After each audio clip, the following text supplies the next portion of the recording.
The actors who are in fact a part of the movie, much awaited movie, Vaccine Wars. I'm going to toss it back straight to Gaurav right now. Gaurav. Hello and welcome. You're watching an India Today special broadcast and you are in the India Today newsroom. And the hustle and bustle of the newsroom, you see three superstars in this newsroom right now. Right in front of you, Nana Patekar, Vivek Agnihotri and Pallavi Joshi. All three in our newsroom, and the conversation is all about the vaccine war. Remember, there was a time when people thought that 40 to 50 crore Indians may just die, but Indians survive. What's the inside story? May I request Nana Patekar and Vivek sir, please आगे आइए. Pallavi ji, please आगे आइए. अब हम आपको let's take you through our newsroom and let's understand what this vaccine war is all about. War जब होती है, तो war में एक हीरो होता है और एक दुश्मन होता है. दुश्मन कौन है इस वॉर में? देखो, when the COVID came, a lot of people published fake reports that most of India will perish, basically to create a vaccine market in India. So lots of people in India were employed by foreign vaccine lobbies, and they were advocating and they were arm twisting, blackmailing the government to buy their vaccines. Those are the villains. But at the same time, there are some people who decided, no, we will make our own vaccine and become self-reliant. They are heroes. So here are the heroes. I call them superheroes, right? These are the superheroes. They are playing Dr. Balram Bhargav, Dr. Priya Abraham. So these scientists and obviously lots of IS officers, leadership of India, together we made our vaccine and we won the war. ये doctor Balram Bhargava, अगर हम बात करें, we take these names, ये fake नाम नहीं है. कौन है बलराम भार्गव, कौन है डॉक्टर प्रिया अब्राहम और क्यों इनकी कहानी पूरी दुनिया को जानना जरूरी है? Before I tell you that story, let's hear it from Nana Patekar. Let's hear that mission impossible. Vaccine war एक तरह का मिशन इम्पॉसिबल था सर? हाँ, तो था, तो आपको भी मालूम है, लेकिन बहुत से लोग हैं जिनको पता नहीं था. तो इस फिल्म के जरिए पता चलेगा कि एक्चुअली हुआ क्या था, पर्दे के पीछे क्या है. आपको तो मालूम ही नहीं है ना. बिल्कुल, हमने वैक्सीन आ गई, लगवाई, हम भूल गए उनको. तो आपको याद दिलाएंगे उसके पीछे प्रयास कितना था और कौन थे उसके. 70% तो ये ऐसी थी महिलाएं, तो उन्होंने बनाई हुई है. बलराम भार्गव तो वो गाड़ी चलाने वाले थे, लेकिन वो बाकी का जो सब कुछ है, तो ये बोझ है इन लोगों ने उठाया हुआ. अगर हम सब जीवित है, क्योंकि हम सभी ने वैक्सीन तो लगाई है और वो मेड इन इंडिया वैक्सीन ही लगाई है, अगर हम जीवित है तो वो वैज्ञानिक और वो जो डॉक्टर थे उनकी बदौलत, और ये कहानी आप लेकर आ रही हैं हमारे लिए. जी, और मुझे मैं आपको बता नहीं सकती कि कितना प्राउड फील करती हूँ मैं कि मैं कैसे साइंटिस्ट की भूमिका इसमें निभा रही हूँ, who sacrificed almost everything to make the perfect vaccine for India. और जैसे आपने विवेक को पहले पूछा कि इसमें हु इज़ द एनिमी, तो एनिमी तो वायरस था और वही होना चाहिए था जिसके लिए वैक्सीन बन रही थी, लेकिन उसके साथ साथ कितने सारे दुश्मनों को इन्हें फेस करना पड़ा. तो ये एक बहुत ही ज़्यादा ट्राइंग टाइम था साइंटिस्ट्स के लिए, but it was team India together and they made it happen. जिस तरह से हमारे सरहद पर हमारे सोल्जर्स हमारी रक्षा करते हैं, हमारी जान बचाते हैं, उसी तरह से इस बार कोविड में हमारे साइंटिस्ट्स ने हमारी जान बचाई है.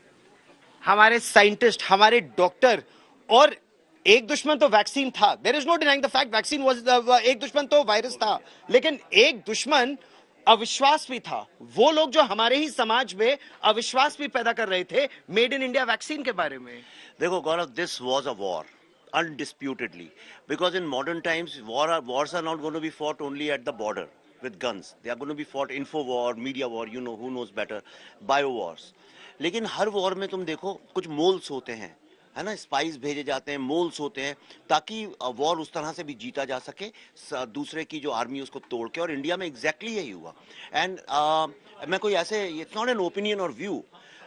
Telangana court has passed an order against a publishing house for printing 14 fake articles and creating panic, fear and vaccine hesitancy. And they were ordered never ever to write anything against Indian owned vaccine. My question is, when India was trying to make its own vaccine, what a great thing to do after 70 years, you know, and to fight this war, why some people didn't want it to happen. कौन है ये लोग? कौन है ये लोग जो नहीं करना चाहते थे? हालांकि आपकी मूवी में मैंने सुना है मीडिया का एटलीस्ट एक तबका तो आपने भी विलन दिखाया है। नहीं देखो, कोविड के वक्त क्या हुआ, मैं ऑनेस्टली कह रहा हूं कि हमारे पास बहुत रिसर्च है, 95% मीडिया ने बहुत पॉजिटिव रोल किया। आप लोगों ने कभी सच दिखाया हमने तो। आप लोगों ने कभी ये नहीं बोला कि वैक्सीन मत लो, but there were lots of section. एक तो कुछ कॉन्स्टिट्यूशनल पोस्ट वाले थे जो लोग कह रहे थे कि नहीं हम ये वैक्सीन नहीं लेंगे, या किसी ने बोला बीजेपी की वैक्सीन है, राहुल गांधी जी ने बोला कि सुनामी आ रही है and everybody is going to die. Now in these kind of crisis emergency situations where lives are involved, you don't create panic and fear.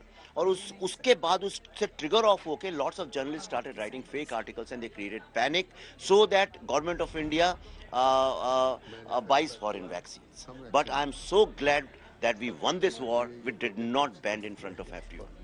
मतलब फॉरेन फार्मा की भूमिका, और उसमें डॉक्टर भार्गव और उनकी सारी टीम, जिसमें 70% महिलाएं। ये जो दूसरे मतलब ये कोरोना के अलावा जो बाकी के जो खिलाफ थे, उसकी वैक्सीन बन सकती है। नहीं, मैं ऐसे मेरे जहन में आता है तो उसकी भी वैक्सीन बननी चाहिए ना। तो उसकी वैक्सीन मैं हूँ। उसकी वैक्सीन मेरे सामने 3 है। पूछो क्या पूछना। तो मेरा प्रश्न यही कि कितना कठिन था वो दौर, एक अविश्वास, एक वो सारे क्लियरेंसेस लेना, और एक वर्चुअली रेस अगेंस्ट टाइम था वो वैक्सीन बनाना। उसी के लिए जो एक बहुत सीधा बंदा था, बेचारा सॉफ्ट है, एकदम सीधा, एकदम फ्रेल किस्म का आदमी है, उसको एकदम सख्त बनना पड़ा क्योंकि वक्त इतना कम था और उस दायरे में वो कंप्लीट करनी थी। तो फिर इन बाकी के जो साइंटिस्ट हैं उनको क्या भुगतना पड़ा उनकी वजह से। तो परसों जो उनके लिए जो शो किया था तो वो सब लोग आए थे, तो उन्होंने जिस तरह से बयां किया वो आपको देखना चाहिए। जो हर साइंटिस्ट बोल रही थी कि वो किस दायरे से गुजरी थी। तो फिल्म देखने के बाद आपको पता चला ये कोई सिर्फ वैक्सीन की बात नहीं है, बनाने वाली कितनी हमको सामान्य लगेगी और कितना असामान्य काम किया है उन्होंने, तो वो सबसे बड़ी बात है। हम जो हमेशा समझते हैं कि नहीं हमारे क्रिकेटर हीरो हैं, हम फिल्म के लोग हीरो है, वैसे नहीं है। जब हमारे जवान भी हीरो है, हमारी पुलिस भी हीरो है, हमारी साइंटिस्ट है, वो आपको देखने के बाद उसका एहसास होगा ना। मैं शर्त लगा के बोलता हूँ, तू तो 3-4 बार देखेगा ये फिल्म, क्योंकि वो दोबारा ये नहीं दोहराने का, क्यों किस दायरे से हम गुजरे थे सब कोई जानता है, लेकिन बचाया किसने कोई नहीं जानता, और उनको हम भूल जाते हैं। एक लिया हो गया, चलो हम अभी उससे निकल गए, लेकिन ये देखने के बाद आपको पता चला किस तरह की परेशानी। और आपने तो उन वैज्ञानिकों से, उन महिला वैज्ञानिकों से बात भी की, किस तरह की मुसीबतें उन्होंने अपने जीवन में झेली इस वैक्सीन को बनाने के लिए, वो भी तब जब लोग कह रहे थे कि ये वैक्सीन इंडिया बना ही नहीं सकता, हमको तो विदेशों से खरीदनी पड़ेगी। जी, हुआ ये कि एक तो हमारे पास समय बहुत कम था, क्योंकि हमारी लोक संख्या इतनी है कि जब भी वैक्सीन हमारा बन जाता, उसके बाद जो distribution, manufacturing, distribution, rolling out, frontline workers को देना, और उसके बाद सारे लोगों को इम्यूनाइज करना है 2 बार, और उसके 4 हफ्ते बाद हम लोग इम्यूनिटी पाएंगे पूरी। तो ये एक बहुत लंबा प्रोसेस था। तो सब जगह उन्होंने समय कम करने की कोशिश की। तो डॉक्टर भार्गव ने बहुत इम्पॉसिबल डेडलाइंस रखी थी कि ये इतनी जल्दी होनी चाहिए वैक्सीन, और आपको जानकर बहुत खुशी होगी कि केवल 7 महीनों में भारत ने ये वैक्सीन बनाई है, और एक ऐसी टेक्नोलॉजी से बनाई है जो कि 70 साल से हम लोग उसका उपयोग करते आ रहे हैं, इसलिए हमारी वैक्सीन बहुत सेफ है। लेकिन 7 महीने के अंदर वैक्सीन बनाना बिल्कुल नामुमकिन के बराबर था। जो सूट पहनना पड़ता है उनको लेबोरेटरीज में, जहाँ की मिलियंस ऑफ वायरस घूमते रहते हैं, तो एक इतना स्पेक ऑफ एयर भी नहीं जा सकता, ऐसा वो पूरा सूट होता है, उसमें आर्टिफिशियल ऑक्सीजन होता है। तो 3-4 घंटे से ज़्यादा आप उसमें काम नहीं कर सकते। इन औरतों ने 20-22 घंटे रोज़ खड़े होकर वहाँ पे काम किया है। उसके बाद घर जाके अपने घर में बच्चों की देखभाल, घर में उनके मेड्स नहीं आ रही थी तो खाना बनाना है, झाड़ू पोछा लगाना है, बर्तन धोना है, ये सब कुछ तो करती रही है। तो उनकी त्याग, उनकी तपस्या, उन्होंने जिस तरह का तर्पण किया है इसके लिए, वो तो मतलब अवर्णनीय है। और लीडरशिप जो थी डॉक्टर बलराम भार्गव की, जो उन्हें पुश करते रहे, उनका भी जो एक पैशन था कि इंडिया कैन डू इट। सो ये कुछ, I think this was on another level altogether, and we thought that they are our superheroes and they have to be celebrated. No, it's a, जी दूसरी बात है, ये सिर्फ भारत के लिए मर्यादित नहीं था, सीमित नहीं था। उसके बाद हमने कितने देशों को दिया, 100 देशों को, सही बात है। पता ना ये कितना बड़ा ये हमने अचीवमेंट है। और हमें हमेशा कंडम किया गया ये इसके बारे में कि नहीं, ये इंडिया कभी कर ही नहीं सकता, हम हमेशा निर्भर रहे दूसरे लोगों पर, वैसे नहीं रहा। And that's actually a very major point. I mean, when Prime Minister Narendra Modi went to Papua New Guinea, I believe James Marape, the Prime Minister of Papua New Guinea, he touched his feet. That shows India's Vishwamitra, as the Prime Minister puts it, his power. See, I'll tell you what, आज नहीं, लेकिन 50-100 साल बाद ना, the whole world will sing songs about India's great effort in this. One person who actually, because politics के कारण he doesn't get his credit, is Prime Minister. And I want to say this. What Prime Minister Mr. Narendra Modi did, if any corporate CEO had done this, his photos would be on cover of Time magazines and India Today saying Man of the Year. You know, he made the whole process so fast and efficient. You know, he empowered all the people, made a empowerment group, put them on one table and said quick decision making everywhere. He kept talking to people. I remember when the vaccine hesitancy came, when this toolkit gang started vaccine hesitancy. The Prime Minister's idea was, he involved RJs, actors, cricketers. He said, it's an info war, let's fight it with info war. That was a very wonderful thing. This whole decision to distribute it all over the world, the smart vaccination process, do it in phase wise. I mean, there you can make 3 different films on that, but we have focused right now on the science part. And one thing I want to mention here, Nana Patekar ji speaks that dialogue. He says कि Prime Minister जब meeting हुई थी, तो उसमें Mr. Modi said कि भाई आपके पास कई लोग टोने टूट के लेके आएंगे, लेकिन you have to stick only to science because only science can win this war. और उसके बाद जो सारी साइंटिस्ट औरतें थी, उन्होंने कहा we have been working for so long in this, for the first time we are feeling that somebody has our back. Now we won't give up. That was a turning point, you know. So he's a great motivator, inspirational. कई लोग कहते हैं कि अच्छा उनकी बात करो तो प्रोपेगेंडा हो जाता है या कंट्रोवर्सी हो जाती है, पर मेरा ऐसा सोचना है कि अगर किसी ने अच्छा काम किया है तो that should also be told to the masses. क्या बात है। ये आप जब ये भूमिका निभा रहे थे और आप जो भी भूमिका आमतौर पर निभाते, मैं एक मूवी जो मुझे बहुत ही अच्छी लगी थी प्रहार, और उसमें फौज की भी भूमिका थी और फौज मेरी बीट रही है। हाँ, और क्या अनुभव आपका इस फिल्म में और उस फिल्म में क्या रहा? क्योंकि वो भी सोल्जर है, ये भी सोल्जर है। प्रहार करते वक्त मैं आर्मी मैंने ज्वाइन की, 3 साल तक मैं वहाँ रहा, वो सीखता रहा। अब ये जो था ये रिसर्च ओरिएंटेड था, ये समझना इसके लिए मेरे पास वक्त नहीं था। वो सभी जो काम है वो विवेक ने कर चुका था वो, और वहाँ लिखते वक्त मैं वहाँ उसमें इन्वॉल्व होता हूँ। अब ये फिल्म ऐसी थी कि यहाँ मेरा तो दिमाग चल ही नहीं सकता, ना तो मैं इतना पढ़ा लिखा हूँ। तो उसने जो लिखा हुआ था मेरे सामने रखा। बलराम भार्गव जी उन समय मिला भी नहीं, ना तो उनसे बात हुई, क्योंकि उतना वक्त नहीं था एक आदमी को अपने आप में ढालने के लिए जो एक वक्त लगता है उनका जहन समझने में, तो था नहीं। तो मैंने कहा नहीं, तुम समझा दो यार, हम वैसे करने की कोशिश करेंगे। और जो कुछ हुआ है उसके बदौलत हुआ है, तो मैंने करने की कोशिश की। हमने जब वो शो किया उनके लिए, जब उन्होंने आने के बाद कह के ऐसे आँख में पानी है और ऐसे हाथ पकड़ के नाना, या आपने बिना हमको मिले और जाने और पहचाने आपने कैसे कर दिया? मैंने कहा वो क्रेडिट उसको दे दो, मुझे मत। उसने जो बोया वो हमने वो क्या गया वहाँ। आपके लिए सबसे ऐसा पल जो हमेशा आपके साथ रहेगा, हमारे वैज्ञानिकों की भूमिका, हमारे डॉक्टरों की भूमिका, और उस दौर से जो देश गुजर रहा था, क्योंकि हम लोग सब उस समय फील्ड में थे, हम लोग रिपोर्टिंग कर रहे थे, तो हम लोग का तो पूरा जीवन हमेशा के लिए बदला। आपके लिए क्या बदला? नहीं, उस वक्त मैंने भी यही सोचा था कि हमारी एक ऑर्गेनाइजेशन है, फाउंडेशन है, नाम फाउंडेशन, उसके जरिए हम क्या कर सकते हैं। मैं घर में नहीं बैठा, मुझे 6-7 बार हुआ कोरोना, मैं एक दिन ही अस्पताल में था, लेकिन वो दीवारें देख के मैं डर गया था। मैंने कहा नहीं, यहाँ नहीं रहूँगा मैं, जो कुछ होना है वो अपने फार्म पे रहो। अब उसमें उतनी खुली हवा है, तो आबो हवा में वो हमको कुछ होने वाला नहीं था। फिर उसके बाद हमने सोचा हम लोगों के लिए क्या कर सकते हैं, तो नाम फाउंडेशन के जरिए हमने जितना कुछ कर सके वो उतना, क्योंकि खाने के लिए कुछ नहीं था इतना ना। तो अच्छे लोग कि यार नाना अगर राशन भेजोगे तो मतलब अब उस वक्त जाके उनकी फोटो उतारोगे तो ये इससे बड़ी मानहानि नहीं है कोई। तो हमने कहा भाई कभी भी किसी की भी फोटो मत उतारो, आपने क्या काम किया किसी को ना पता ना चले, वही आपका काम है। तो कि ऐसे काम के वक्त वो भूल जाओ तो वो बेहतर है। Pallavi, for you, when you were making this film, what's that one moment that will forever stay with you about our scientists, about our doctors, about making this vaccine? But the thing that struck me the most was that 70% of all the scientists were women. और हमारे देश को लेके सब लोग ये कहते हैं कि यहाँ पे महिला सशक्तिकरण है नहीं। इससे ज़्यादा बड़ा एग्जाम्पल आपको क्या मिल सकता है? और वो भी ऐसी महिलाएं कि जो मतलब एक जो स्टीरियोटिपिकल वर्किंग वुमन की एक जो छवि होती है उसके आसपास भी नहीं है ये। इनको जैसे आपका और मेरा काम है कैमरे के सामने आना, तो हमको एक थोड़ा हम अपने आप की तरफ थोड़ा देखते हैं, थोड़े चेहरे की देखभाल रखते हैं क्योंकि प्रेजेंट करना होता है। उनका प्रोफेशन वो है ही नहीं, इसलिए वैनिटी कॉन्शियस है ही नहीं।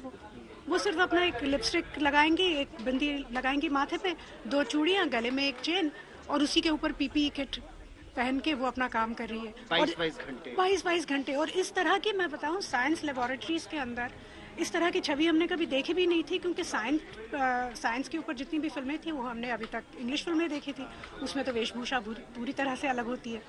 सो it was such a unique thing for me to understand and see and realise that you know empowerment is all around us. ये तो मतलब बहुत गलत धारणा हमारे देश के बारे में बना के रखी है। Just look at the power of Indian women. बेहतरीन काम किया है, इतना बेहतरीन काम किया है पल्लवी ने, बहुत अच्छा। तो ये अभी ऐसे हो रहा है कि वो मेडल जो नेशनल अवार्ड है उसकी फैक्ट्री बन गई है। 3 तो हो गए, अभी ये चौथी हो जाएगी, फिर 5वीं हो जाएगी। और क्या 3 तो हो गए ना तेरे, तो फिर क्या 3 तो आपके भी हो गए, चौथा आने वाला है। अभी हमारा जर्नी बहुत है यार, लेकिन यार मुझसे ये ज्यादा साल है फिल्म इंडस्ट्री में। कितने साल हो गए तुझे? 50 साल हो गए भाई। कैसी है आप? हमको झुक के बात करनी चाहिए, हमारे सीनियर है भाई अपनी इंडस्ट्री में। लेकिन सच कहता हूँ, वहाँ हम एक ऐसे वो पल ढूंढते रहते थे कि तो थोड़े हंसी थोड़े मजाक के होता ही नहीं था यार, इतना ऐसे था ये। और इसका ये बंदा यार, इसके साथ दोबारा काम करे ना करे मैं सोचना चाहिए। चलो ऐसे इसका रहता था, इतना हाइपर है ये बंदा कि इसका दिमाग और ये मुंह ये सिंक्रोनाइज होना बहुत मुश्किल होता है। उसको यहाँ कुछ ज्यादा चलता है इधर करके, तो उस समझने में भी मैंने कहा अरे यार वो थोड़ा तू कैमरे के सामने नहीं, कैमरे के सामने हम रहेंगे, हमको बोलने का रटने का मौका तो दे। डरने नहीं दिए, फिर रेडी रहा, बहुत अच्छा हो रहा है। और हिंदी इसकी इतनी अच्छी है, हम है मराठी, हमको आती नहीं उतनी हिंदी साफ सुथरी। तो मैंने कहा बहुत पहले दे दे मुझे यार, क्या बोलना है मुझे पता तो चले, हमको रट के बोलना पड़ता है। नहीं वो आसान है ना, तेरे लिए आसान है, हमारे लिए थोड़ी आसान है। अच्छा, वैसे नाना के साथ काम करना कितना आसान या कितना कठिन था आपके लिए?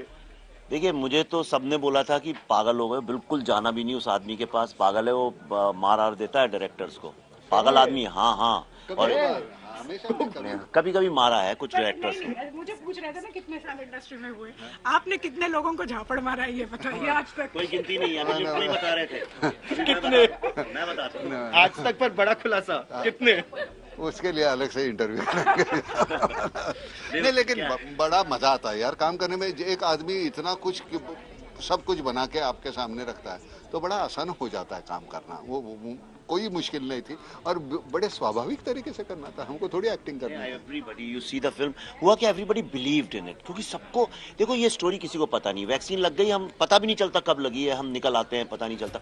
बट व्हाट इज, लोगों को पता है, ये साइंटिस्ट लोगों को ईरान भेजा प्राइम मिनिस्टर ने कि जाओ वहां से, शिया मुस्लिम्स गए थे हज में, उनको इवैक्यूएट करना है, लैब लगाओ वहां पे। किसी को नहीं पता। क्या किसी को पता है बंदर नहीं थे हमारे पास टेस्ट करने के लिए, बंदर पकड़ने जंगल में गए लोग।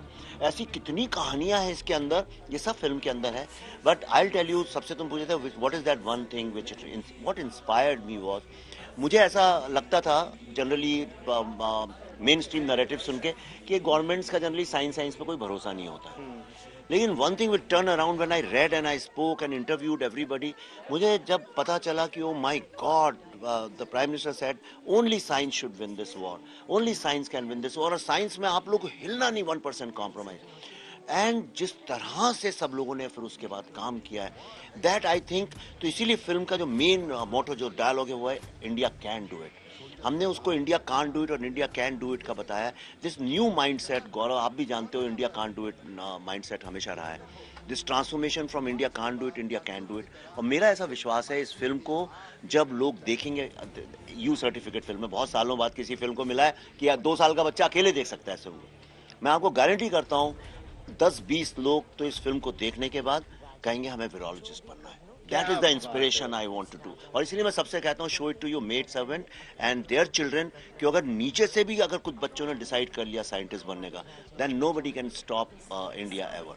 और इसमें मतलब this is based on absolute truth. इसमें वो आपने वो जो लिबर्टी लेते हैं, क्रिएटिव लिबर्टी, वो कितनी ली है? बिल्कुल 0, 1, नॉट इवन 1%. देखिए ये एक तो it's based on a book going viral.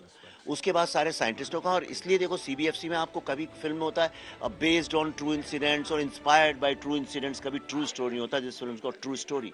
और इसकी स्क्रूटनी जब हुई थी तो सारे एक्सपर्ट्स बैठे थे, एम्स के doctors and everybody set down, और हमने बहुत करेक्शंस किए उनके एडवाइस पे कि भाई ये टेक्निकल टर्म चेंज करो. 4 दिन पहले पल्लवी से डब करवा के 2-3 टेक्निकल टर्म चेंज किए.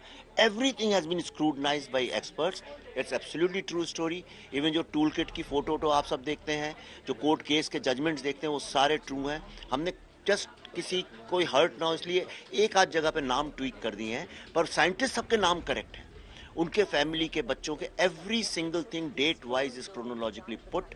This is a chapter of history which we have catalogued, documented in the film, so that 100 years later people know that how India won this war. It's a victory film for me. क्या बात है, it's a victory film and I let that be the last word. हालांकि बातें तो बहुत सारी और बहुत देर तक कर सकते हैं, लेकिन एक बार मैं भी ये फिल्म देख लूं, उसके बाद इस चर्चा को और आगे भी बढ़ाएंगे. बोलूं? हाँ, बुरा नहीं मानेगा? मंच आपका है. हाँ, मंच आपका है. नहीं, बुरा नहीं मानेगा. मैं सिर्फ ये मुझे सवाल पूछना है. मैं अभी पिछले 4-5 दिनों से मैं इंटरव्यू कर रहा हूँ. एक जो प्रोजेक्शन होता है, अब जो मैं बोल रहा हूँ तो मेरी आवाज़ ये है, लोगों को सुनाई दे रही. आपको जानबूझ के प्रोजेक्ट करना पड़ता है, इतनी जोर से बोलना पड़ता है, क्यों? वो इनबिल्ट एम्पलीफायर है. अरे यार, तो आराम से बोलेगा तो भी मुझे पता चला. हम यहाँ बोल रहे हैं तो ऐसे कान में मेरे इधर से घुस के तू उधर से क्यों बाहर जाता है? तो मैं एक लास्ट वर्ड बोलूं. If you love your mother and if you love mother India, go and watch this film. I will let that be the last word on this part of the show. Pallavi ji, for joining us here on India Today. Many thanks.